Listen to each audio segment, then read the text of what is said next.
Halo teman-teman semua, kembali lagi bersama saya Fedi Fernando. Dan pada video kali ini kita akan lanjut untuk membahas materi terakhir di pertemuan UTS, yaitu tentang chapter 12, yaitu tentang share transaction. Oke teman-teman, seperti biasa saya akan jelasin sedikit untuk teorinya, di mana untuk chapter ini kita bakal belajar mengenai penjurnalan transaksi-transaksi terkait dengan saham perusahaan. Tapi lagi-lagi ini masih ya versi basicnya. Nah teman-teman, yang kita pelajari selama kita berkuliah S1 ya di kampus, yaitu biasanya kita membahas mengenai bentuk perusahaan korporasi ya. Nah, di mana korporasi itu merupakan sebuah entitas yang terpisah dan dia itu berbeda dari pemiliknya. Di mana korporasi atau perusahaan ini dibuat berdasarkan hukum. Jadi nanti pada saat teman-teman ingin mendirikan sebuah perusahaan ya, biasanya bentuknya PT di sini. Teman-teman akan berurusan dengan hukum, nanti bakal dibuat akta pendirian dan segala macamnya. Tapi kita hanya bahas seputar how to recording atau bagaimana menjurnal transaksi tadi saham tersebut. Nah, teman-teman, berdasarkan tujuannya ya, perusahaan itu atau korporasi dibagi menjadi dua. Ada yang tujuannya itu untuk profit dan ada yang tujuannya itu untuk non-profit. Kalau untuk profit seperti kita pelajari ya teman-teman ya di perkuliahan biasa, di mana kita kalau misalkan ada laba kita bakal jurnal dan segala macam. Nah, kalau untuk non profit berarti tujuannya itu untuk non laba. Biasanya untuk yayasan, ya asosiasi atau perkumpulan-perkumpulan seperti itu. Kemudian berikutnya adalah berdasarkan ownership atau kepemilikan. Di mana nanti berdasarkan ownership ini dibagi di dua, yaitu ada public ya. Public itu maksudnya adalah saham si perusahaan itu bebas ya, diperjualbelikan secara bebas di pasar saham. Jadi siapa aja bisa beli. Bahkan mungkin orang-orang yang kayak Koverdi pun yang bukan investor yang benar-benar gede modalnya dia bisa beli sahamnya. Itu untuk publik. Biasanya publik ini PT-PT yang bentuknya itu udah TBK teman-teman atau udah terbuka. Kemudian yang kedua adalah private, dimana kalau private ini biasanya perusahaan pada saat dia mau meng-issue atau menerbitkan share-nya, dia bakal pakai suatu media khusus di mana yang bisa beli saham dia itu ya hanya orang-orang kalangan tertentu saja. Gitu.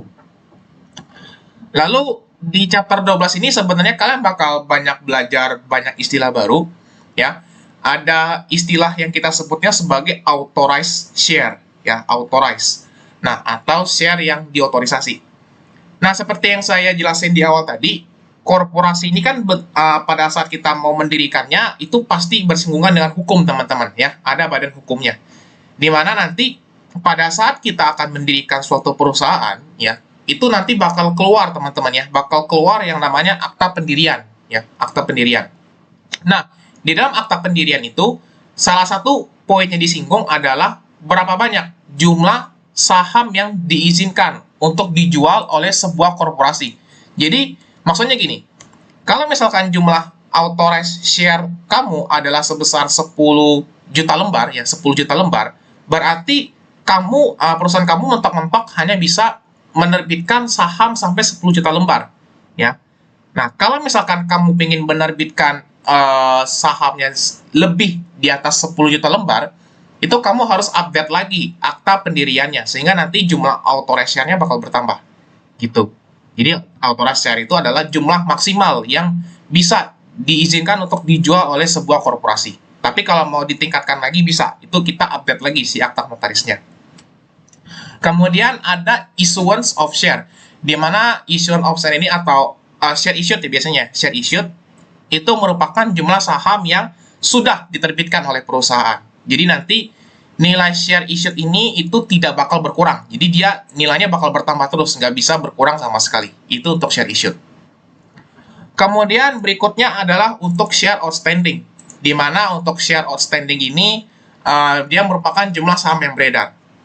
Jumlah saham yang beredar itu nggak sama teman-teman dengan jumlah saham yang diterbitkan.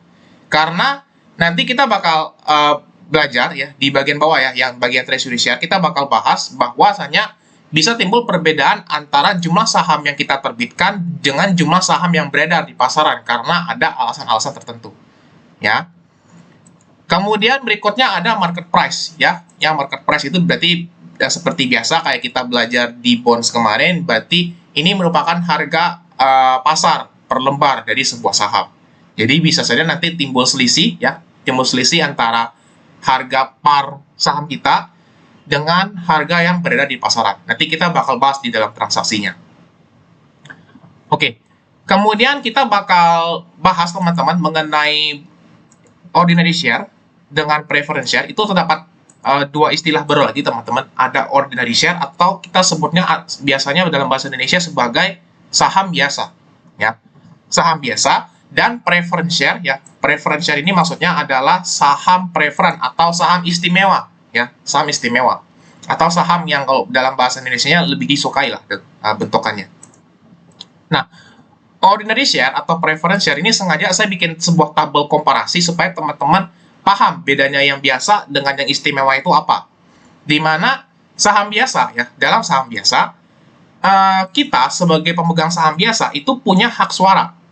Hak suara dalam dalam pertemuan yang kita sebut sebagai RUPS, teman-teman, atau rapat umum pemegang saham, ya, RUPS. Di mana nanti pada saat diadakan RUPS di mana semua pemegang saham itu berkumpul, orang-orang yang punya ordinary share atau saham biasa itu bisa memvoting, ya, bisa memvoting atau bisa mempengaruhi keputusan perusahaan. Misal perusahaan ingin mendirikan sebuah cabang, misalkan di Bekasi, misalkan. Nah, nanti kalau misalkan pemegang saham biasa bisa bilang, oh, saya nggak setuju mendirikan cabang di Bekasi karena alasannya seperti ini. Tapi kalau pemegang saham preference itu tidak bisa voting sama sekali terkait dengan keputusan perusahaan. Itu keistimewaannya si ordinary share. Kemudian karakteristik kedua adalah ketika pembagian dividen, ya, ketika nanti kita membagikan dividen, ya, ini teman-teman, pada saat seseorang menginvestasikan sebagian uangnya, ya, ke dalam perusahaan, tentu seseorang itu mengharapkan suatu timbal balik, teman-teman, ya, mengharapkan suatu return, bahasa ininya, bahasa ekonominya, mengharapkan suatu hal untuk diberikan kepada mereka karena mereka sudah menginvestasikan modalnya ke sebuah perusahaan. Nah, nanti salah satu cara perusahaan membalas budi, ya, ibaratnya membalas budi karena dia udah investasi modal adalah dengan memberikan yang namanya dividen, ya, kita akan kasih dividen kepada pemegang saham kita. Nah, tapi pada saat pembagian dividen yang diutamakan, ya, yang diutamakan atau yang bakal dapat dulu istilahnya, ya, yang bakal dapat dulu dividennya adalah pemegang saham preferen, ya. Jadi pemegang saham preferen atau pemegang saham istimewa kita utamakan terlebih dahulu untuk membagi dividennya karena lagi-lagi dia pemegang saham istimewa. Jadi dia tier satunya, teman-teman.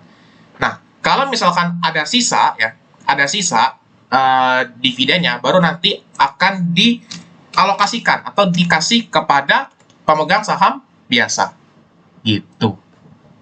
Oke. Kemudian untuk karakteristik ketiga adalah kalau ordinary share dia benar-benar full karakteristiknya sebagai modal, teman-teman, ya. Karakteristiknya full sebagai modal. Maksudnya ya udah, kalau misalkan kita terbitin ordinary share, ya sifatnya hanya sebagai modal saja, nggak ada unsur karakteristik sebagai hutang, ya. Nah, kalau pemegang saham, kalau misalkan saham preferen itu memiliki karakteristik sebagai modal dan dia memiliki karakteristik sebagai hutang, teman-teman, ya. Modal kenapa? Karena dia menambah uang, ya, dia menambah jumlah pendanaan kita yang bisa kita gunakan untuk memperluas perusahaan kita ataupun untuk operasi perusahaan. Sedangkan kalau preference share, kalau teman-teman lihat nanti, ya, di ketentuan atau mungkin pada saat kita bahas problem dari preference share, dia punya karakteristik sebagai modal di mana kita bisa gunakan untuk operasi perusahaan kita atau untuk ekspansi perusahaan kita, tapi dia juga punya karakteristik sebagai utang. Kenapa? Karena dalam preference share atau saham istimewa itu perusahaan atau korporasi harus membayar sejumlah dividen dengan nilai yang pasti, ya, nilai yang pasti. Jadi ibaratnya kayak si perusahaan itu bayar bunga, ibaratnya bayar bunga kepada pemegang saham preferen karena rate-nya itu udah ada, teman-teman, ya, rate-nya itu udah ada, gitu. Kemudian treasury share, ya, treasury share ini merupakan jumlah saham biasa, ya, jumlah lembar saham biasa yang dibeli kembali. Oke. Nah, teman-teman, tadi saya sempat bahas ya, bahwasanya bisa saja terjadi selisih antara issuance of share atau jumlah saham yang diterbitkan dengan jumlah saham yang beredar. Jadi, saya punya sebuah rumus teman-teman. Jadi, issued share, issued, itu sama dengan outstanding, ya, sama dengan outstanding. Kita tambahkan dengan treasury, ya. Ini rumusnya teman-teman. Ini rumus yang biasa saya pakai kalau saya ngajar terkait dengan transaksi share. Di mana issued itu merupakan total, ya, total dari outstanding ditambah dengan treasury, ya. Nah, kenapa? Karena gini teman-teman, treasury itu kan jumlah lembar saham biasa yang dibeli kembali. Awalnya pada saat kita cuma terbitin doang, nilai antara issued dengan outstanding itu sama teman-teman, karena yang diterbitkan sama dengan yang beredar di pasaran. Tetapi bila ada sebagian saham yang kita beli kembali, maka nilai treasury bakal bertambah. Berarti nilai outstanding otomatis nggak bakal sama lagi, karena yang ditarik itu sebenarnya nilai dari si outstandingnya. Gitu. Ya. Mungkin kedengarannya agak iseng ya teman-teman ya. Kenapa sih perusahaan itu beli lagi lembar saham biasa dia sendiri? Ya. Jadi ibaratnya misalkan kayak Coverdi punya perusahaan. Coverdi terbitin sahamnya. Ya. Kemudian Coverdi beli lagi saham PT Coverdi tadi. Kedengarannya agak lucu ya, tapi ada beberapa alasan yang menyebabkan kenapa atau kenapa perusahaan itu istilahnya membeli lagi saham biasanya. Yang pertama adalah untuk memberikan sinyal kepada pasar, ya. Biasanya ini dari manajemen ya. Manajemen itu ingin memberikan suatu sinyal kepada pasar bahwa mereka yakin harga pasar saham mereka itu terlalu rendah di pasaran, ya, terlalu rendah di pasaran, sehingga mereka yakin bahwa dengan beli share-nya ini, ya, beli share atau narik share-nya kembali, itu bakal terjadi kenaikan dari si share perusahaan tersebut. Kemudian yang kedua, untuk mengurangi jumlah outstanding share atau untuk mengurangi jumlah lembar saham beredar, sehingga nanti jumlah earnings per share atau jumlah pendapatan dividen per lembar saham itu bakal lebih tinggi. Dan yang ketiga adalah sebagai tambahan yang akan digunakan ya sebagai tambahan share, sebagai tambahan modal atau sebagai tambahan share yang bisa kita gunakan untuk proses akuisisi atau investasi di perusahaan lain. Itu alasan-alasan kenapa atau why perusahaan itu beli lagi saham biasanya. Tapi biasanya yang paling kuat alasannya itu biasanya yang manajemen yakin bahwa nilai share-nya kerendahan atau untuk meningkatkan EPS-nya teman-teman, seperti itu. Oke, itu dulu untuk teorinya. Berikutnya kita akan lanjut untuk membahas problemnya, di mana kita bakal membahas problem 6 ya, problem 6 dari modul lab akuntansi dasar 2-nya. Oke. Teman-teman, di sini kita akan lanjut untuk pembahasan problem 6, di mana di sini ada Yang Corp merupakan perusahaan yang memperdagangkan berbagai macam skincare. Oke, ini merupakan data dari struktur modalnya, dan teman-teman diminta untuk melakukan penjurnalan transaksi selama bulan Oktober 2023.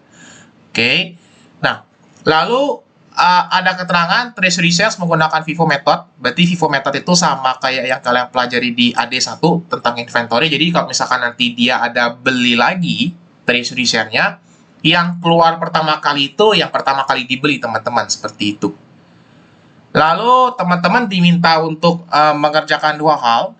Yang pertama, kita akan buat seluruh jurnal transaksi. Oke.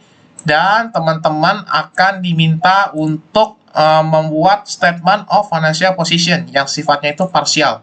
Oke, nanti kita bakal susun SOFP yang sifatnya itu parsial. Nah, kita langsung masuk ke transaksi tanggal 2 Oktobernya. Perusahaan membeli tanah dengan menerbitkan 50.000 lembar saham preferen, ya. Oh ya, sebelum saya lanjut, saya jelasin ya tadi ya. Mungkin kalian belum paham kenapa saya bilang si preferen itu punya sifat sebagai modal dan sebagai utang. Kalau teman-teman lihat di bagian soal ini, dia kasih tahu ya, share preference 5%. Ya, share preference 5%. Nah, 5% ini maksudnya apa kok?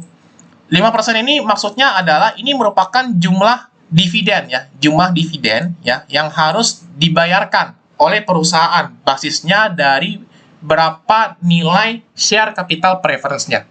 Jadi misalkan nih, kalau nanti anggaplah di tanggal 31 Oktober ya, misalkan tiap bulan ya, misalkan tiap bulan perusahaan bayar dividen.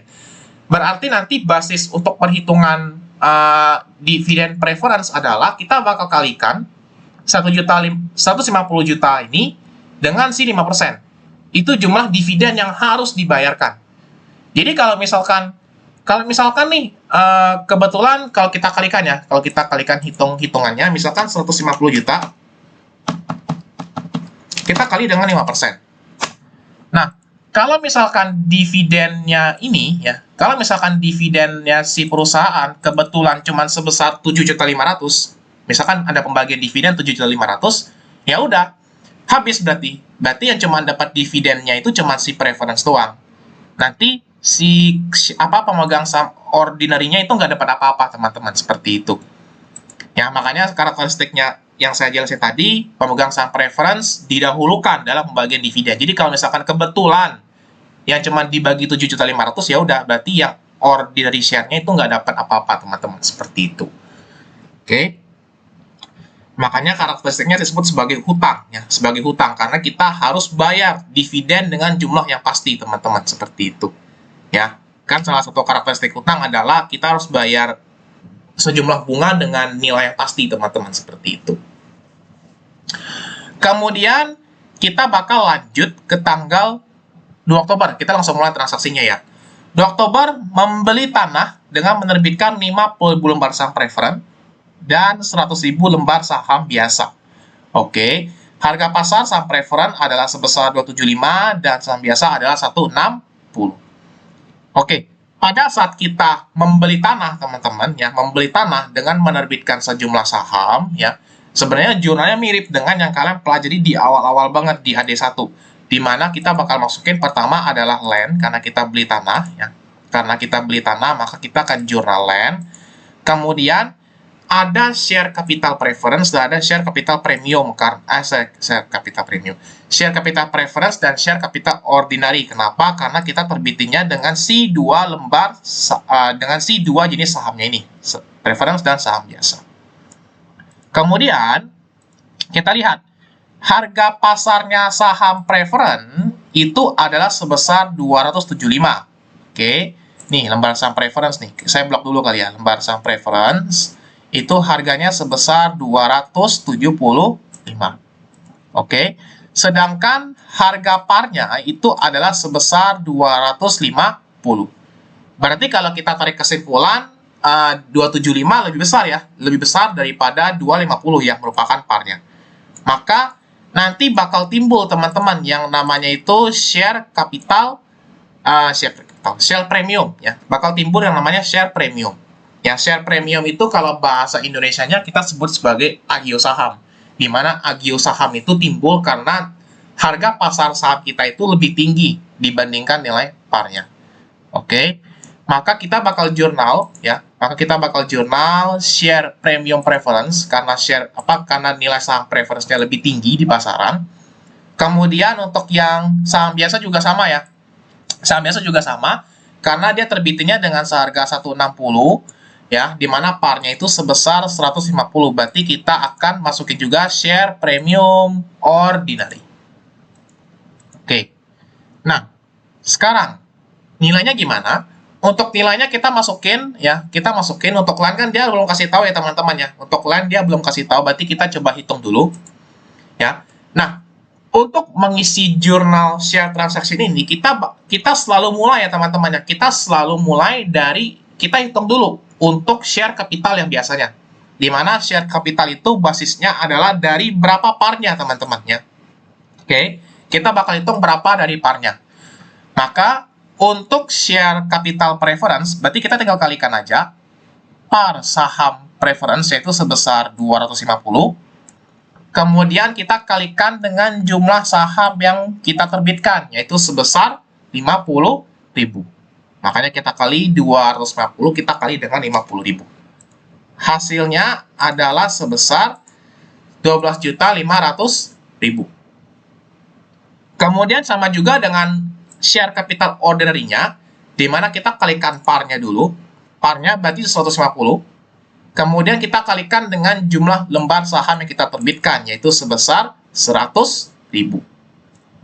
Oke, berarti 100.000 kita kali dengan 150. Maka dapatlah hasilnya adalah sebesar 15 juta. Kemudian, untuk menghitung agio saham atau menghitung share premium, maka caranya adalah kita bakal cari selisihnya, teman-teman ya. Kita bakal cari selisihnya.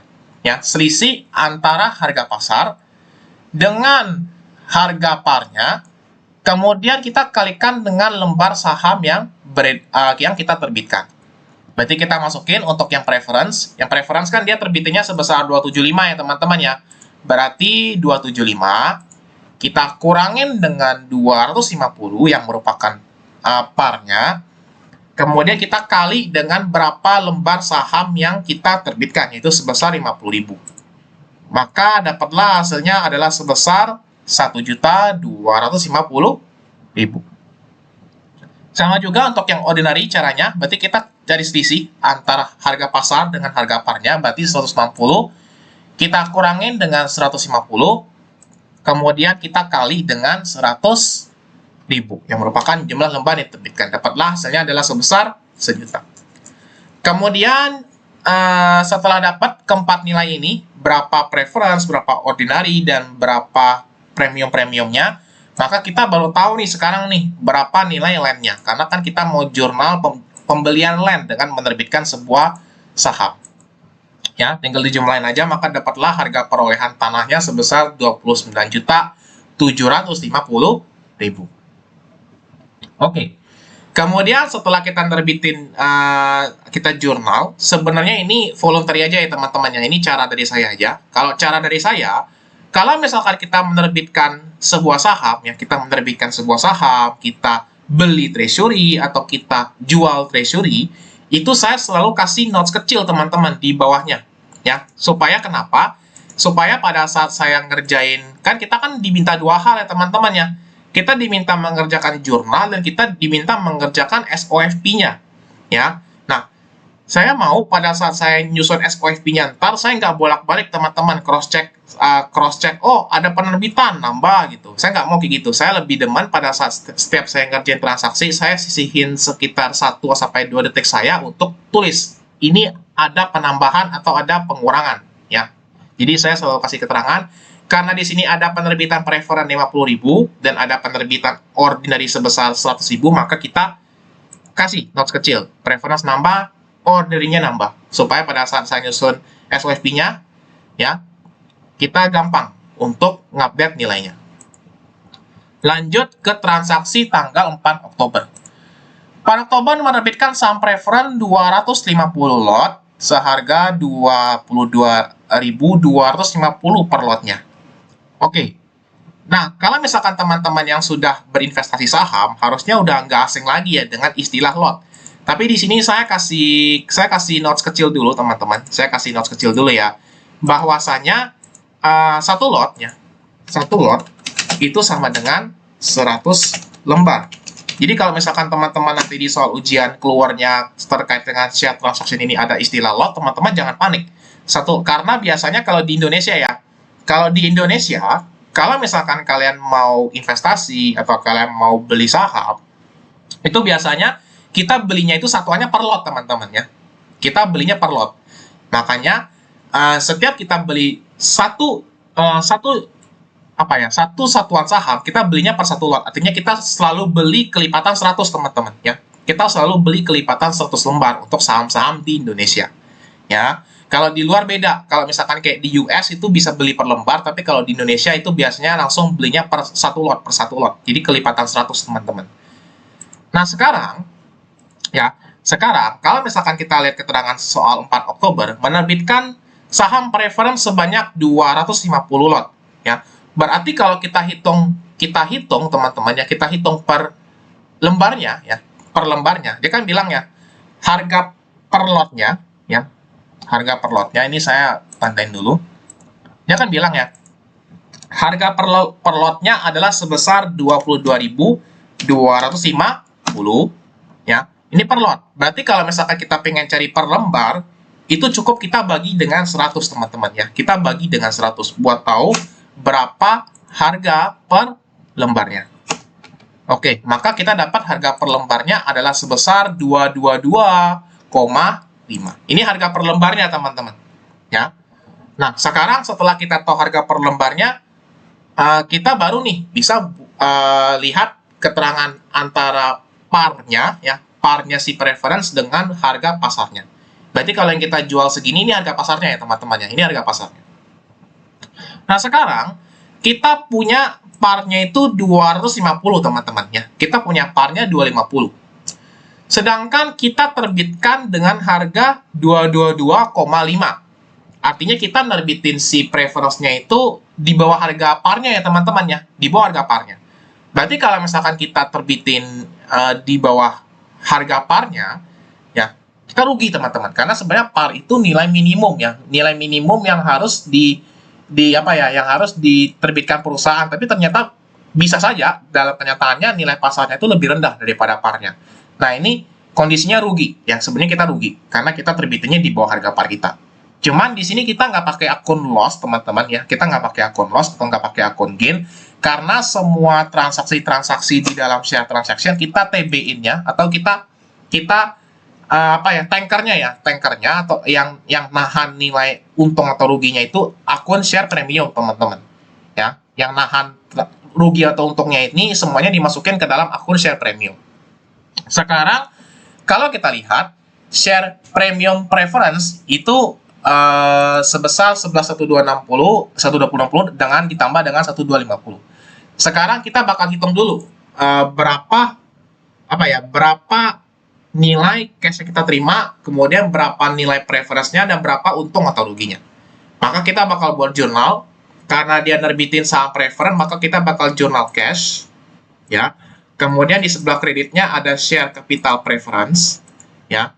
Kemudian karena timbul rugi, teman-teman, karena timbul kerugian, yang dimana saya bilang tadi kita terbitinnya di bawah nilai parnya, maka di sebelah debitnya, ya, rugi ya, teman-teman, ya. Rugi biasanya di debit, kalau normalnya, maka kita masukin akun share premium preference, ya.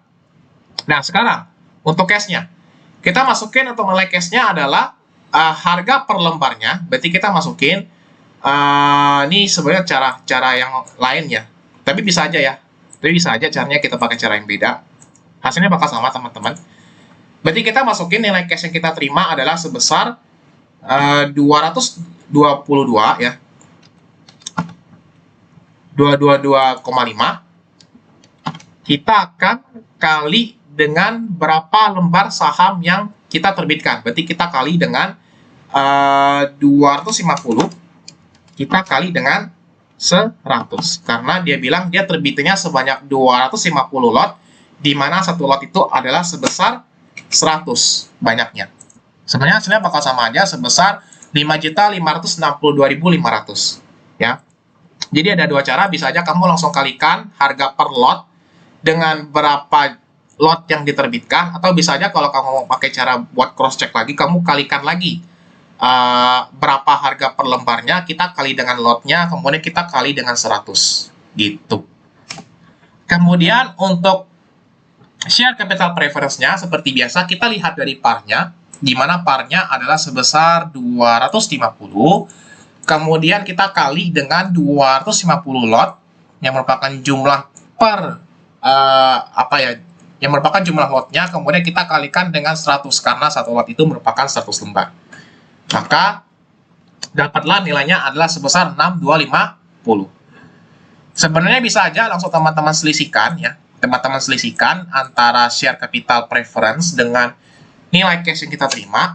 Tapi lagi-lagi bisa aja kalau misalkan kita mau cross check lagi, ya, kita bakal kurangin, ya. Kita bakal kurangin antara nilai preference sebesar 250, kita kurangin dengan berapa nilai share premiumnya, kemudian kita kali dengan berapa lot yang kita terbitkan, kemudian jangan lupa dikali dengan 100, karena satu lot itu adalah 100 lembar. Sama aja, hasilnya sama-sama 687.500.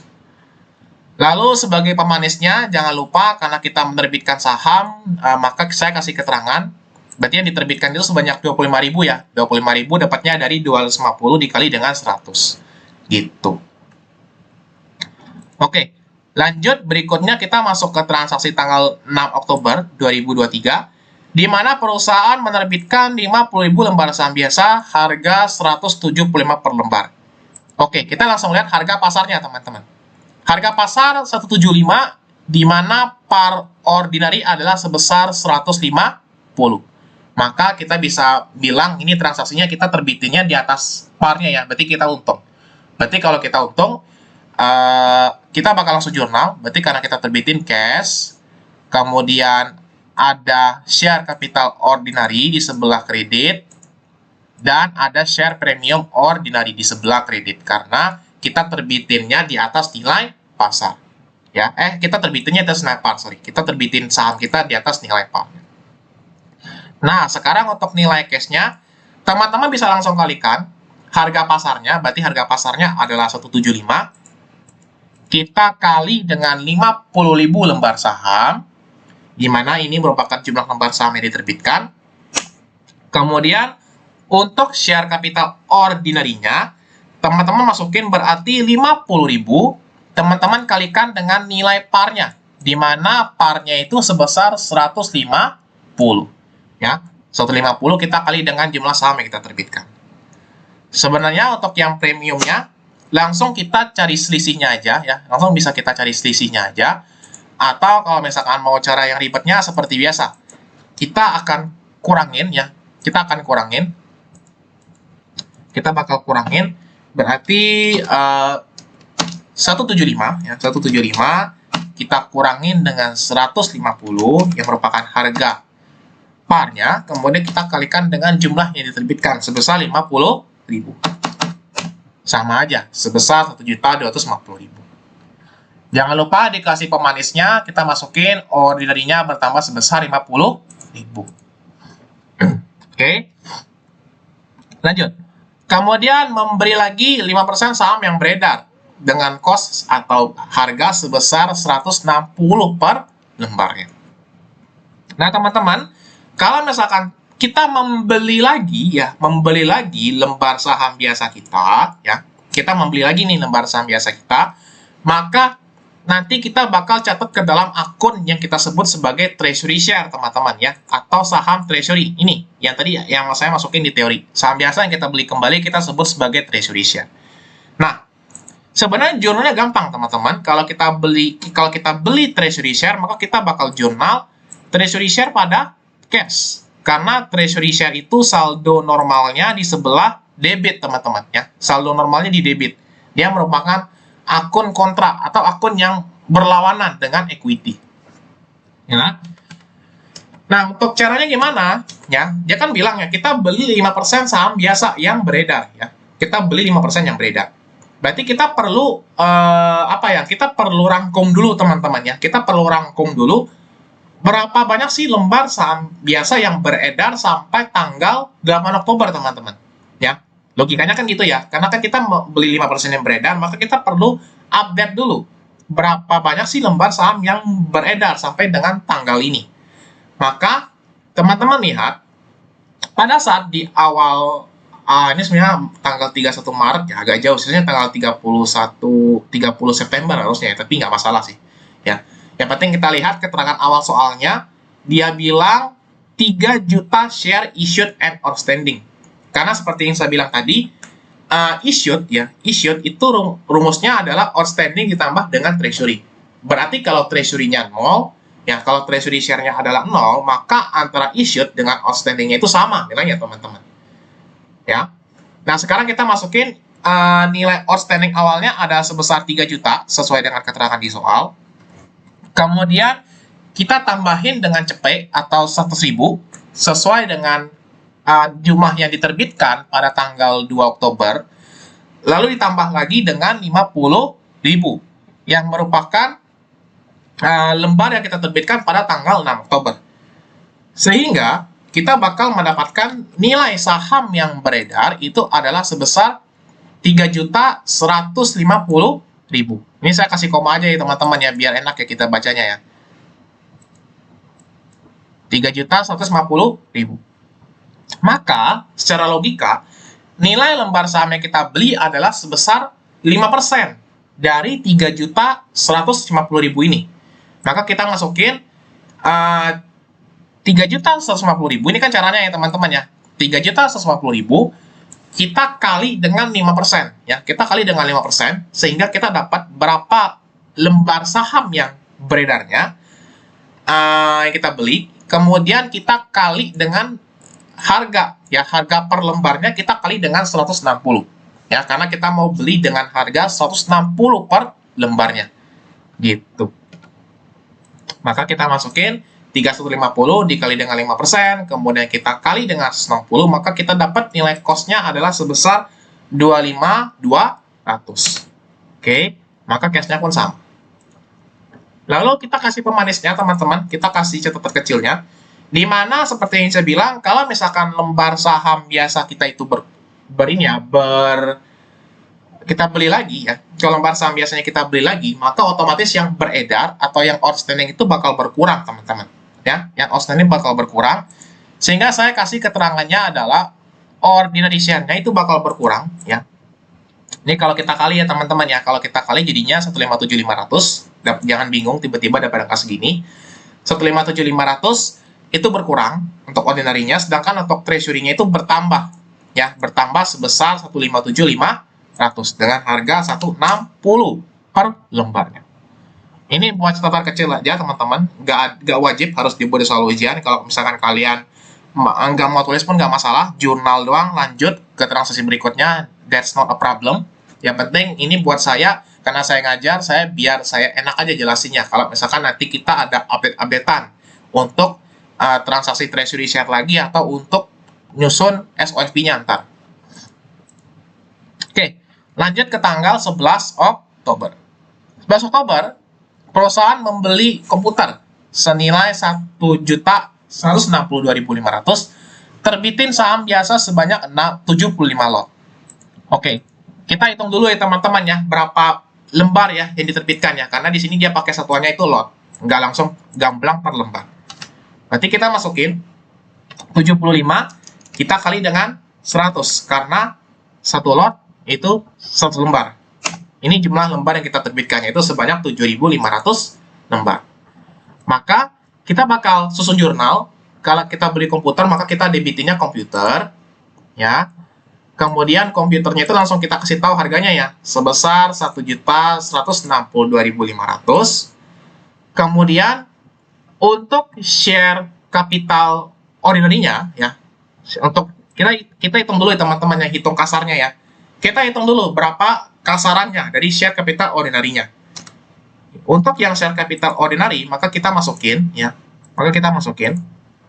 Berarti kan logikanya ya, par-nya adalah 150 ya. Par-nya 150. Kemudian kita kali dengan 7.500. Maka ini merupakan nilai share capital ordinary-nya. Oke. Nah, kita bandingkan nilainya itu lebih kecil teman-teman ya, nilainya itu lebih kecil, 1.125.000 ya, 1.125.000 itu lebih kecil daripada nilai komputernya, sehingga nanti bakal timbul share capital ordinary dan share premium ordinary-nya.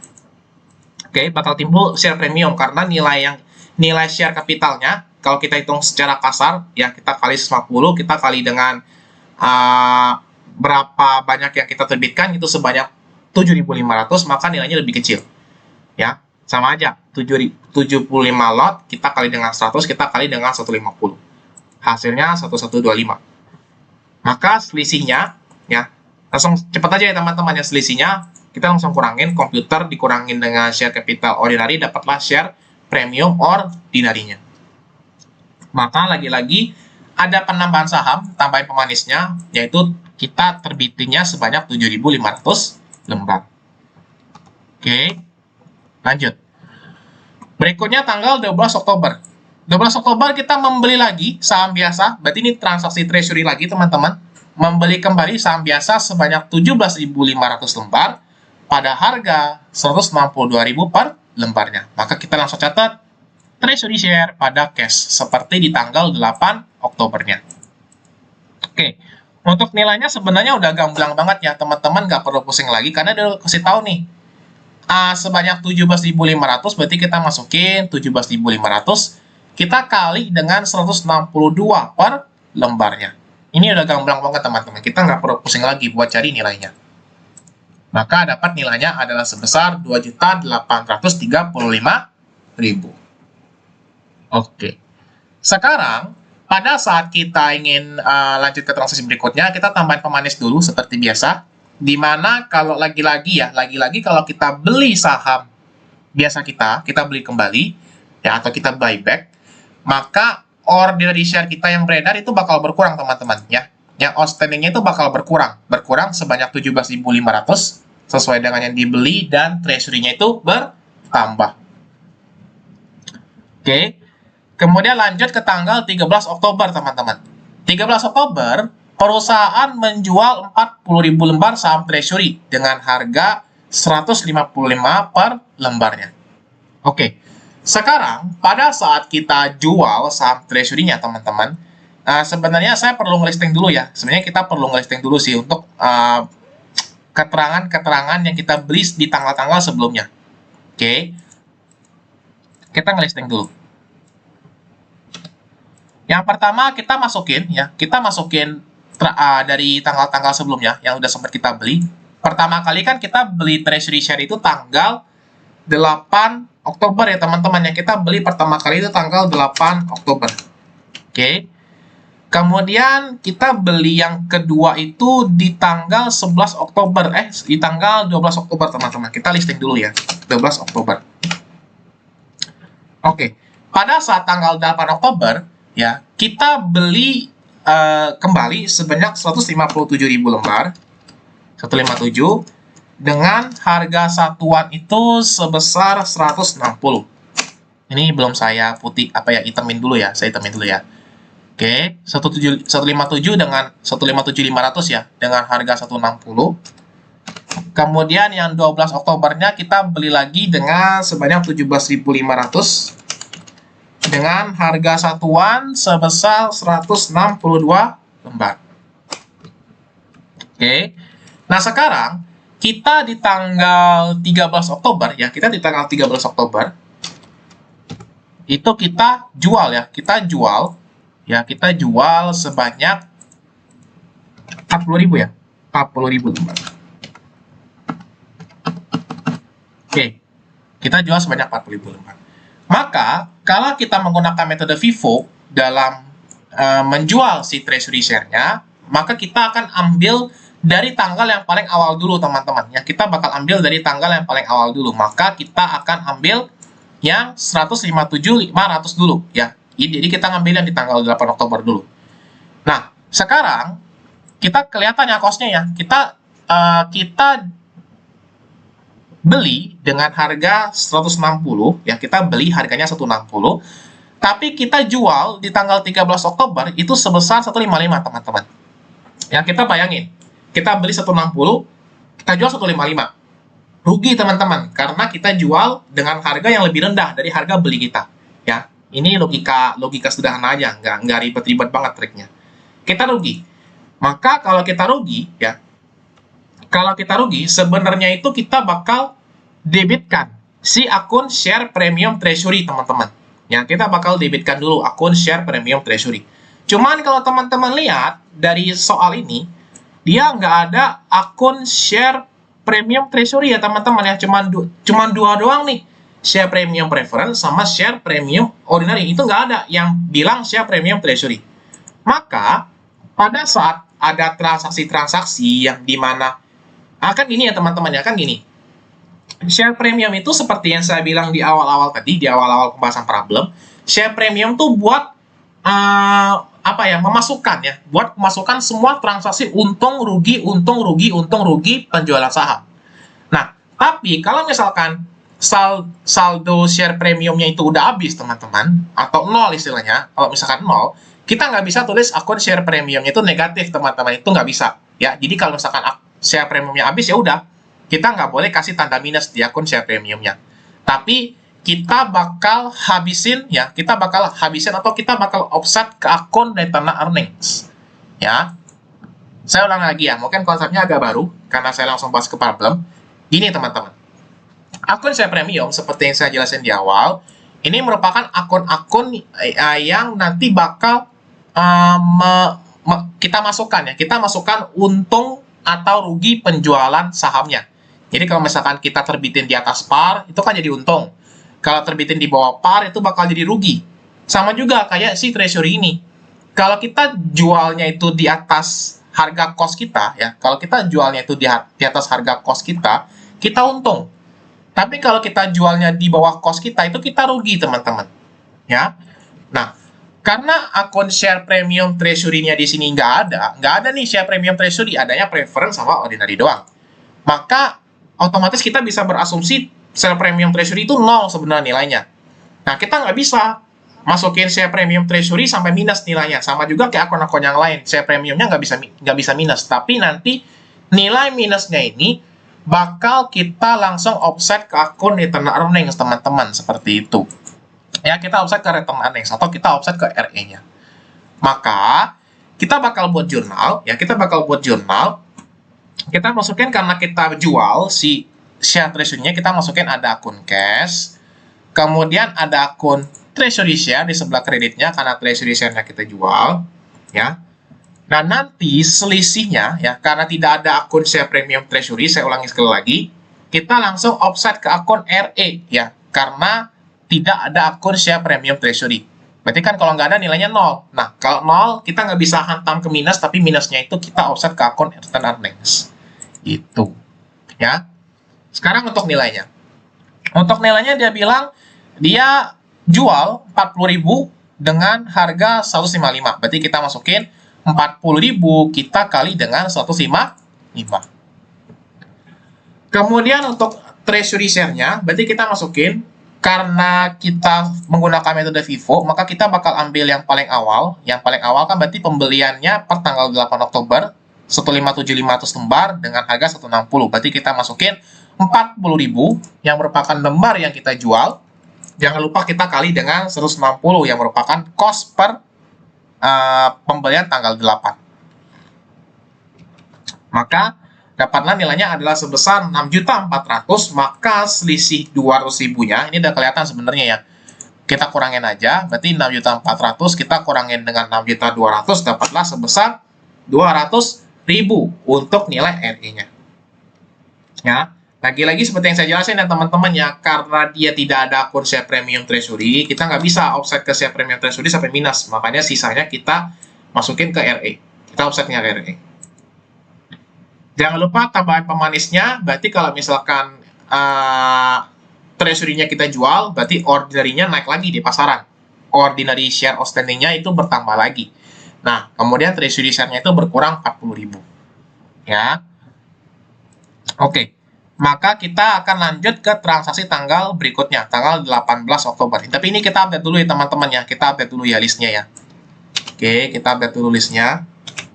Jadi kan sekarang udah nggak 157 lagi ya, berarti kita kurangin, kita hitung dulu ya, 157.500. Mana 157.500, kita kurangin dengan 40.000. Maka dapatnya 117.500. Ini kita update dulu, 117.500. Ya, ini saya nggak pakai kalkulator, teman-teman, biar enak aja. Oke, kita update, maka kita lanjut untuk transaksi tanggal berikutnya. Tanggal 18 Oktober. Menerbitkan saham preference sebanyak 22.500 lembar dengan harga 265 per lembarnya. Oke, seperti biasa, kalau kita nerbitin saham, kita lihat dulu, harga pasarnya 265, par saham preference adalah 250. Maka kita jual di atas harga par, teman-teman. Ya, jual di atas harga par, maka nanti bakal timbul premium di sebelah kreditnya. Maka kita jurnal, cash, ya. Kemudian share capital preference di sebelah kredit, kemudian timbul share premium karena kita jual di atas harga parnya. Lalu untuk nilainya gimana? Berarti untuk nilainya kita masukin Nah, untuk cash-nya adalah langsung kita kalikan keterangan di 18 Oktobernya, berarti 22.500. Kita kali dengan 265. Ya, kita kali dengan 265. Kemudian untuk yang nilai share capital preference-nya, berarti kita masukin harga par-nya 250. Ya, 250. Kita kali dengan berapa lembar yang kita terbitin, yaitu sebanyak 22.500. Lalu untuk share premiumnya itu sebenarnya bisa aja langsung kita selisihkan, atau misalkan kalau mau cross check lagi nih, misalkan kalau mau cross check itu tinggal dikurangin, berarti 265 dikurang 250 kita kali dengan 22.500, itu sama aja. Jangan lupa pemanisnya teman-teman, berarti kalau kita masukin ada penerbitan, berarti preference kita bertambahnya sebesar 22.500. Oke. Lanjut, kita masuk ke transaksi 19 Oktober, teman-teman ya. Nah, mendapatkan uang sebesar 22.000 22 juta ya, sorry ya. Mendapatkan uang sebesar 22 juta 140.000 dari hasil penjualan saham treasury yang tersisa. Maka kita masukin, karena kita jual saham treasury kita ya teman-teman ya, karena kita jual saham treasury kita, maka kita masukin cash nilainya sebesar 22 juta 140.000 di sebelah debit. Cuman kita lihat dulu ya teman-teman ya, kita lihat dulu list dari saham treasury kita ya. Kita lihat dulu list dari saham treasury kita. Ini saya bakal bikin hitung-hitungan juga di sebelah sininya. Sekarang kita punya dua persediaan sebenarnya, dua persediaan saham treasury ya. Nah, kita kan jual semua ya teman-teman ya, kita jual semua, jadi kita nggak usah pusing-pusing mau Vivo atau apa, whatever is that, kita nggak perlu pusing-pusing. Kita langsung hitung aja nih ya, kita langsung hitung aja berapa total saham treasury-nya, total treasury aja ya, total treasury-nya kita langsung masukin aja, berarti kita masukin 117.500 kita kali dengan 160. Ya, ini kan persediaan pertama. Kemudian kita tambahin persediaan kedua kita, yaitu 17.500. Kita kali dengan 162. Nih, modal kita nih. Ini modal kita kan. Ini kan persediaan, ini kan modal kita kan. Modal kita untuk transaksi ini adalah 21.635. Tapi kita berhasil jual ya, kita berhasil jual di harga 22.140.000 teman-teman ya. Untungnya teman-temannya, karena kita punya modal 21.635, kita jualnya lebih tinggi, kita berhasil jual di 22.140. Maka timbul yang namanya share premium treasury, dan kita kreditkan si treasury share-nya gitu ya. Maka untuk nilai treasury share yang kita jual adalah sebesar 21.635. Itu tadi dapatnya dari yang saya jelasin ya. Kita kalikan 117.500 kita kali dengan 160 ditambah dengan 17.500 kita kali 162. Ini modal kita. Nah, maka nilai lembar share premium treasury kita ya, nilai ya, bukan lembar ya. Nilai share premium treasury kita adalah kita selisihin antara 22.140 yang merupakan harga jual kita dengan modal kita, yaitu 21.635. Nah, ini saya tipu teman-teman, sorry saya salah ketik ya. Maka dapatlah share premium treasury sebesar 505. Oke, jangan lupa karena kita karena kita jual lagi treasury kita, maka order kita bakal bertambah. Saya nggak masukin keterangan treasury di sini karena lagi-lagi keterangannya di tanggal 19 Oktober kita jual habis nih ya. Kita jual habis si treasury-nya, maka saya nggak masukin treasury-nya jadi 0 atau segala macam. Oke. Kemudian kita masuk ke tanggal 24 Oktober, di mana kita menerbitkan 52.500 lembar saham biasa. Harganya 14.750 per lotnya. Oke. Terbitin saham biasa, berarti kita bakal hitung dulu. Ini kan satu lot ya, per lot satuannya, maka kita hitung dulu harga per lembarnya. Berarti kita masukin 14.000. Ini saya hitamin dulu ya. Saya hitamin dulu ya, biar saya gampang kelihatan teman-teman. Berarti kita masukin harga per lotnya berarti 14.750. Kita bagi dengan 100. Oke, maka dapatlah nilai harga jual per lembar saham biasa kita adalah 147,5. Kalau teman-teman lihat, ini parnya 150, berarti kita jualnya di bawah harga parnya, maka nanti timbul rugi, ya. Bakal timbul rugi, maka kita masukin akun share premium ordinary-nya di sebelah debit ntar. Maka kita bakal buat jurnal cash share premium ordinary di sebelah debit dan share capital ordinary di sebelah kreditnya, ya. Jadi kalau misalkan kita susun jurnal share transaction itu, kita lihat dulu teman-teman, dia ini jualnya di atas par atau di bawah par. Berarti kalau di atas nilai par untung, kalau di bawah nilai par dia rugi. Cuman semua akun yang kita masukin ke share premium, tapi kalau misalkan share premium yang nggak mampu untuk nutupin kerugiannya itu, maka kita offsetnya ke RE. Jadi konsep gampangnya gitu aja sih teman-teman, ya. Oke, lanjut. Untuk nilai cashnya berarti kita masukin, ya, harga per lembarnya kan 147 ya, 147,5. Berarti kita masukin 147,5, ya. Kita kali dengan, ini kan dibagi tadi ya, 147,5 kita kali dengan 52.500. Maka dapatlah hasilnya adalah sebesar 7.743.750. Kemudian share capital ordinary-nya seperti biasa, ya. Ini cara yang basic banget. Tinggal kalikan aja 150 kita kali dengan 52.500. Maka dapatlah hasilnya adalah sebesar 7.875. Kita selisihin sehingga dapatlah nilai share premiumnya adalah 131.250 di sebelah debit. Ini jumlah kerugiannya, teman-teman, ya.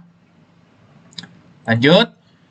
Seperti biasa kalau kita nerbitin tambahan pemanisnya ada timbul ordinary sebesar 52.500. Oke. Kemudian tanggal 29 Oktober, teman-teman. Membeli kembali saham yang beredar. Ya, berarti kalau beli kembali lagi-lagi treasury ya. Berarti kita langsung jurnal aja kalau beli kembali, nggak usah pusing-pusing. Treasury share pada cash. Sekarang, untuk nilainya langsung dia kasih tahu 10.000 lembar dengan harga 175. Berarti kita masukin 10.000 lembar, kita kali dengan 175. Maka dapatlah hasilnya adalah sebesar 1.750.000. Seperti biasa, kalau kita beli kembali saham kita, maka kita masukin ordinary yang outstanding-nya itu berkurang, dan treasury share-nya itu bertambah 10.000. Oke. Nah, selama bulan Oktober, berikutnya ya, ini udah selesai, kita langsung ke transaksi terakhir. Selama bulan Oktober, perusahaan dapetin laba sebesar 400.000. Maka kalau kita dapat laba, ini jurnalnya kayak di AD ya teman-teman, ya persis ya, nggak ada tipu-tipunya ya, nggak ada trik-triknya ya. Kalau kita ada laba, ya kita mau bikin jurnal penutup, ya kalau misalkan kita laba, maka kita bakal jurnal income summary di sebelah debit dan RE di sebelah kredit. Karena kalau kita laba, berarti RE kita bakal bertambah, teman-teman. Logikanya kayak gitu. Nilainya sebesar 400.000 sesuai dengan keterangan di soal. Nah, sekarang setelah kita selesai semuanya, maka kita bakal buat ya hal yang diminta di soal ini. Yaitu selain jurnal, kita bakal diminta untuk membuat statement of financial position yang parsialnya. Oke. Sebenarnya formatnya mirip teman-teman dengan yang ada di ini. Jadi kalau misalkan teman-teman nanti ngerjain soal ujian ya, kalau misalkan anggaplah kepepet kok, waktunya udah nggak kelar lagi. Saya udah ngerjain transaksi misalkan sampai di tanggal segini, tapi tiba-tiba waktunya udah mau habis. Kamu bikin aja untuk statement of financial position parsialnya, ikutin aja persis kayak yang di soalnya. Ya kalau misalkan kamu kepepet karena format SOFP parsialnya itu hampir mirip ya. Bukan sama ya teman-teman, tapi hampir mirip dengan yang ada di ini. Paling kalau ada share premium yang nambah atau mungkin share premium yang kurang, paling variasinya di situ aja. Kamu bikin aja formatnya. Nanti bakal saya kasih nilai kalau kamu udah bikin format, karena yang diminta itu ada 2, teman-teman, seperti itu. Ya.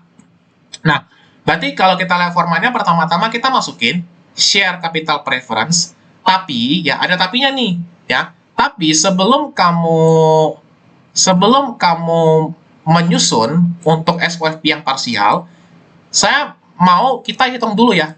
Kita hitung dulu berapa nilai yang preference-nya dan berapa nilai yang ordinary-nya, teman-teman. Makanya sini sudah saya sediain kolom khususnya. Preference, ya, itu nggak bakal timbul treasury share, teman-teman. Jadi kalau misalkan treasury share itu sumbernya cuma dari ordinary doang. Jadi kalau preference itu ya udah nilai antara issued dan outstanding-nya itu bakal sama. Ini perlu jadi catatan, teman-teman. Jadi kalau teman-teman bikin SOFP yang parsial dan teman-teman mau ngisi nilai preference-nya, jadi nanti formatnya langsung ini aja. Langsung masukin XXX share issued and outstanding. Langsung dimasukin aja seperti itu. Nggak usah pusing-pusing masalah formatnya. Ya. Nah, karena lagi-lagi seperti saya bilang tidak timbul treasury. Sekarang, kita bakal masukin preference kita awalnya adalah sebesar 600.000. Oke. Sekarang kita lihat semua label yang ada preference-nya. Ya, semua label yang ada preference-nya. Ini saya kecilin dulu ya teman-teman ya, biar kelihatan semuanya ya. Kita masukin yang ada label preference-nya. Yang pertama, ini di tanggal 2 Oktober, ada preference bertambah sebesar 50.000. Ya, inilah kenapa saya buat catatan kecil dari tadi. Jadi setiap ada jurnal, saya selalu kasih pemanis catatan kecil, supaya pada saat saya mau ngisi SOFP, saya nggak perlu baca soalnya lagi. Ya, saya udah nggak perlu baca soalnya lagi.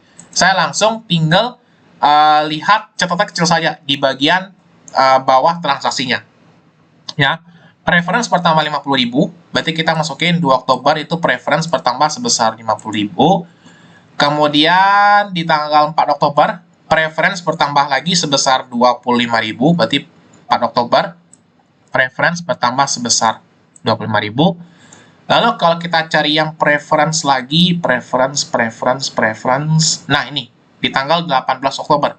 Maka kita masukin 18 Oktober. Maka karena si preference ini seperti yang saya bilang, nilainya bakal terus bertambah, kita tinggal langsung sama aja. Di sama aja, maka nilai issued and outstanding dari si preference kita yaitu sebesar 697.500. Maka formatnya tinggal teman-teman copy aja, masukin share capital preference par 250, persis ya teman-temannya.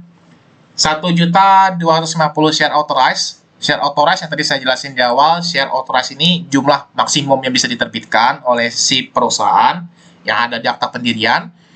Kemudian 600.000 lembar 600.000-nya kita ganti ya. Ini yang kita ganti. Jadi 600.000-nya kita ganti menjadi 697.500 sesuai dengan nilai setelah kita bikin jurnal untuk semua transaksi yang preference-nya. Oke. Nah, sekarang untuk ngisi values-nya gimana atau untuk isi nilainya? Teman-teman lihat. Di sini kita punya lembar sahamnya yang beredar dan yang telah diterbitkan sebesar 697.500. Berarti kita kalikan 697.500 kita kali dengan parnya, di mana parnya adalah sebesar 250. Ya. Maka dapatlah nilainya adalah sebesar 174.375. Ya. Ini persis ya teman-teman ya, kayak pada saat kita pada saat kita bikin jurnal tadi. Pokoknya kalau capital ya, kalau capital itu kita lihat parnya aja teman-teman. Itu kita nggak perlu pusing-pusing. Ya. Kemudian untuk yang ordinary. Nah, yang ordinary yang agak kompleks teman-teman, karena saya di sini baginya itu dua nilai. Ada nilai yang issued sama nilai yang outstanding. Tapi saya lebih prefer ngitung yang outstandingnya dulu, karena yang outstanding ini agak-agak tricky. Ya. Nah, sekarang karena catatan kecil saya pun dari tadi sebenarnya nge-refernya itu ke arah outstanding, bukan ke issued. Karena kalau issued itu gampang, kita tinggal lihat kenaikan, ya.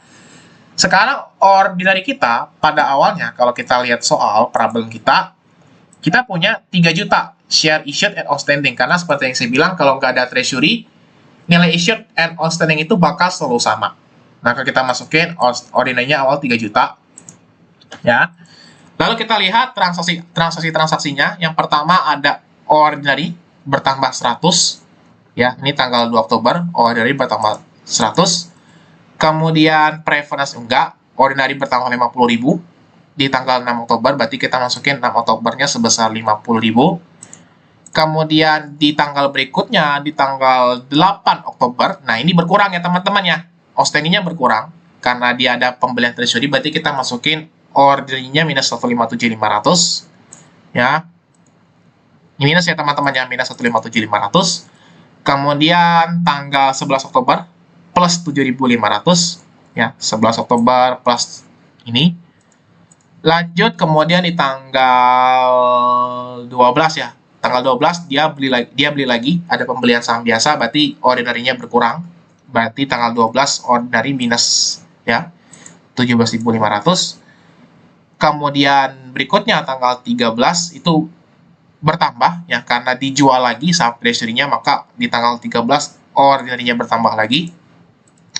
Kemudian tanggal 18 nggak ada preference, tanggal 19 ordinary bertambah 135 ya. Kemudian 20 Oktober itu bertambah lagi ya, bertambah lagi sebesar 52.500 karena dia jual ya, karena dia terbitin ya, dia terbitin. Kemudian di tanggal 29 itu dia berkurang karena dibeli lagi ya. Ini untuk outstanding teman-teman. Maka teman-teman dapat nilai, kalau kita sum ya dari atas ke bawah, maka teman-teman bakal dapat nilai outstandingnya sebesar 3.200.000 ya. Oke. Sedangkan untuk issued-nya ya, teman-teman cukup melihat transaksi ya. Ini kalau yang issued ya, saya saranin teman-teman juga sambil cross check ke soalnya ya, sambil di cross check juga ke soalnya. Kan dia terbitinnya enggak semua tanggal ya teman-teman, yang enggak semua tanggal yang positif di sini, di mana dia terbitin tanggal 3, tanggal 2, tanggal 6, tanggal 11, dan tanggal 24. Ini tanggal-tanggal dia menerbitkan. Sisanya, kalau yang ada positif di sini, ini terkait dengan dia jual lagi si saham treasury-nya. Sehingga kita dapat nilai issued-nya adalah sebesar 3.210.000 ya. Kemudian karena kita udah dapat nilai issued dan nilai outstanding-nya, maka kita bisa susun nih untuk keterangannya. Sebenarnya keterangannya lagi-lagi mirip-mirip dengan yang ada di soal problem ya. Share capital ordinary par 150, 10 juta share authorized. Nah, ini yang kita ubah. Dimana kita bakal tulis dulu yang issued-nya ya. Kita bakal tulis dulu issued-nya, baru kita tulis yang outstanding-nya teman-teman. Nah, issued kita itu adalah sebanyak 3.210.000 share. Kemudian yang outstanding kita itu adalah sebesar 3.200.000 share outstanding. Dapatnya tadi seperti yang sudah saya jelasin. Nah, yang kita kalikan gimana teman-teman? Yang kita kalikan untuk values di SOFP-nya. Nah, yang kita kalikan adalah kita kali yang issued-nya teman-teman ya. Kita kali yang issued-nya. Nanti bakal saya jelasin kenapa kita kali yang issued-nya. Pokoknya kita kali issued aja kalau untuk ngisi yang share capital preference sama ordinary-nya. Oke. Issued kita kali dengan par-nya 150. Maka dapatnya nilainya adalah sebesar 481.500. Lanjut. Berikutnya adalah kita masukin item-item seperti share premium, di mana share premium di soal ini kalau teman-teman cross check lagi ya, kalau teman-teman jumlahin, yang pertama ada preference, ordinary, dan ada treasury ya. Nah, nanti saya jelasin sumbernya. Yang preference teman-teman cukup tinggal lihat aja. Preference di soal itu awalnya adalah 11.120 ya. Berarti kita masukin 11.120.600. Kita tambahin dengan share premium preference yang ada di soal, di mana share premium yang preference ada di tanggal 2 Oktober dan ada di tanggal 4 Oktober, di mana 4 Oktober ini kan di debit, berarti berkurang preference kita, share premium preference-nya. Kemudian di tanggal 18 itu bertambah ya. Jadi tinggal dijumlahin aja. Kalau misalkan teman-teman lihat lagi ada kode share premium preference, dijumlahin semua debit atau kreditnya. Sama juga buat yang ordinary, berarti kita masukin saldo awal di soal kita itu adalah sebesar 23.125.400 ya. Oke, 23. Ini saya langsung bagi dua aja ya lainnya teman-teman ya. Nah, biar enak ya. 23.125.400. Kemudian kita tambahin ya dengan semua share premium ordinary-nya. Kemudian kalau di debit kita kurangin. Maka dapatlah nilainya adalah sebesar 25.281.600. Kemudian yang treasury. Nah, yang treasury kebetulan cuma satu doang ya. cuma muncul satu doang di tanggal 19 Oktober, maka kita langsung masukin 505.000. Nggak usah pusing-pusing karena cuma satu tanggal doang. Kemudian item berikutnya adalah return earnings, teman-teman. Return earnings, ikutin aja formatnya. Jadi share capital semua, share premium semua, RE, baru nanti kalau ada treasury share kita masukin less treasury share di ujungnya.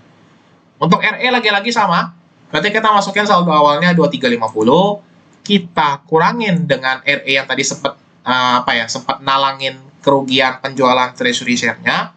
Kemudian kita tambahin dengan berapa nilai RE di akhir periode Oktober ini, ya. Oke, berarti kita masukin RE-nya sebesar 2.2550. Lalu untuk less treasury share-nya, di sini kita masih punya treasury share ya teman-teman ya, karena kan di tanggal 29 Oktober kita beli lagi dan ini belum kita jual, maka ini bakal masuk ke laporan SOP kita. Less treasury share, di mana banyak lembarnya adalah sebanyak 10.000 lembar, sesuai dengan tanggal 29, harga satuan 175. Kalian bisa cross-check lagi ke soalnya. Nah, tadi saya sempat jelasin ya, alasan kenapa untuk share capital preference itu sumbernya itu kita ngambil dari yang issued semua, teman-teman. Saya jelasin kenapa. Kenapa? Karena nanti kita bakal masukin unsur si treasury share-nya. Di mana si treasury share ini, nature-nya atau sifat bawaannya itu adalah sebagai kontrak atau akun yang berlawanan, ya, akun yang berlawanan dengan si share capital kita, ya. Terutama di sini saya bahasanya ordinary ya teman-teman ya, karena kan treasury share itu sumbernya dari ordinary, ya.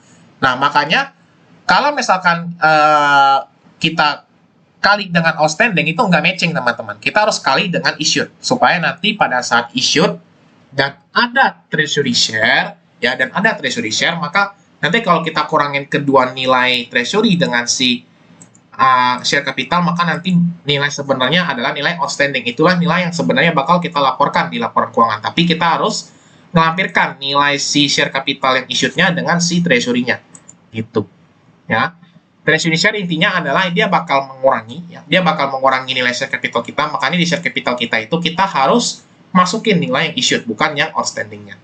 Yang outstanding ini cuma buat keterangan aja di soalnya. Gitu. Oke. Berarti treasury share-nya adalah 10.000, kita kali dengan 175. Ini minus ya teman-teman ya. Ini minus, kita harus masukin tanda minus. Berarti kalau saya tulis di papan tulis, nanti dia bakal kayak gini ya tulisannya ya. Berarti kita masukin minus 1750 keluarga. Oke. Jadi nanti kalau teman-teman tulis di kertas ujian, pakai kurung ya teman-teman ya. Pakai kurung. Saya nggak mau teman-teman pakai minus aja. Ya, karena kalau akuntansi kan kita nyusun laporan keuangan tuh pakai tanda kurung kalau menandakan dia minus. Oke. Maka teman-teman bakal dapat hasil kalau kita jumlahin total equity-nya adalah sebesar, tinggal disam aja dari atas sampai ke bawah, maka teman-teman dapat nilai total modalnya adalah 694.482.250. Oke.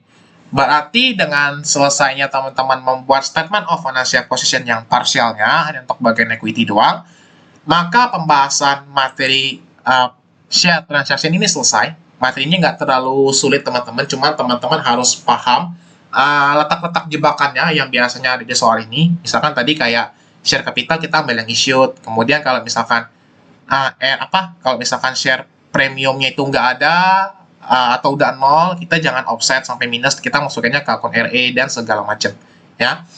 Apabila selama saya menjelaskan problem tadi dan teorinya mungkin ada salah kata, atau mungkin ada kata-kata yang berlepotan, atau mungkin saya salah ngomong dan sebagainya, tadi agak banyak ya belibet-belibet, ya saya minta